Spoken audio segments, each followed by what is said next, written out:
করেছে আমার জন্য।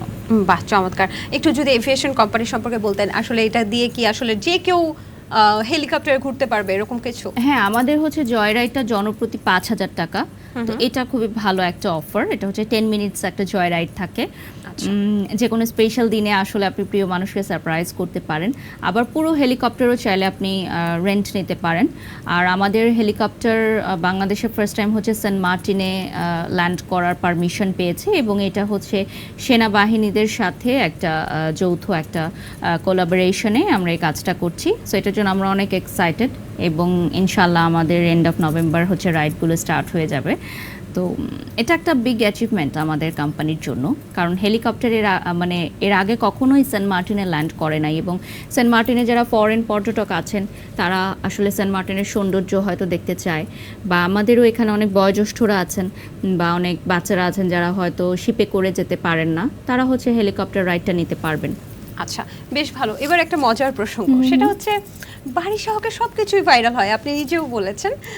একটা ছবি বা ভিডিও ভাইরাল হয়েছে, আপনি আপনার ক্যামেরাম্যানকে টাটা বাই বাই দিচ্ছেন, এবং আমরা দেখি যে ইন্ডিয়ান অভিনেত্রী রাখি সাওয়ান্ত, তিনিও কিন্তু বিভিন্ন ক্যামেরা দেখলে বাই বাই দিতে থাকে। দীপিকাও তো দেন। দীপিকাও দেন? আচ্ছা, সব সেলিব্রিটি, তাহলে রাখির কথা কেন উঠলো? ঠিক আছে, বুঝতে পেরেছি। মানে আপনার কি এই প্রসঙ্গটা ভালো লাগেনি, রাখি সাওয়ান্তের সাথে আপনার তুলনা? রাখি সাওয়ান্ত তো আমি মনে করবো একটা ইন্সপায়ারেশন। একটা মেয়ে একটা মানে বস্তি থেকে উঠে এসে সে সুপারস্টার হয়েছে, কেন আমার ভালো লাগবে না? আমি কখনোই মানুষকে ছোট করে দেখি না। শাহরুখ খান পর্যন্ত নিজের ইন্টারভিউতে বলেছে রাখি সাওয়ান্তকে স্যালুট। বাহ, চমৎকার। তো আপনি ক্যামেরাম্যানকে নিজের, অনেকে জিজ্ঞেস করে মজা ছিল যে নিজের ক্যামেরাম্যানকে টাটা বাই বাই দেওয়ার কি আছে? তুমিও দাও, তোমাকে কে মানা করেছে? তুমিও একটা ক্যামেরাম্যান নিয়ে আসো, ক্যামেরাম্যানের পেমেন্ট করো, সেও তোমাকে টাটা বাই বাই দিয়ে ভিডিও করে দিবে। Simple, my life my choice. বাহ, চমৎকার। জেলাস না হয়ে নিজে কিছু করো, তাহলে তুমিও টাটা দিতে পারবে, সেটাও ভাইরাল হবে। ওকে, আপনাকে অনেকে কারিনা কাপুরের রেপ্লিকা বলে, কেন বলে? সেটা তো তারা বলতে পারবে, আমি দেখেছি এই জিনিসটা।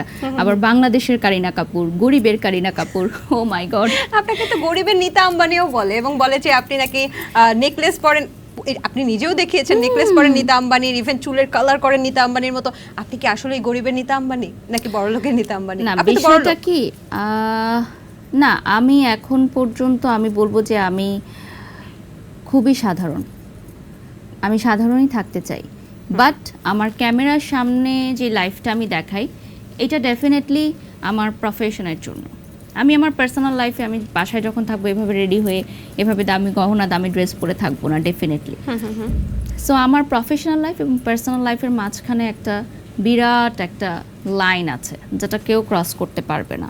ইভেন আমার একটা রুলস আছে যে আমি যেসব কোম্পানির ওনারদের সাথে কাজ করি, অনেকেই বলে না যে আপু আপনার বাসায় যেতে চাই, বা বাসায় দাওয়াত দিতে চায়, বাসায় দাওয়াত খাবো, বা এরকম বলে, এটা ভালোবাসার জায়গা থেকে বলে।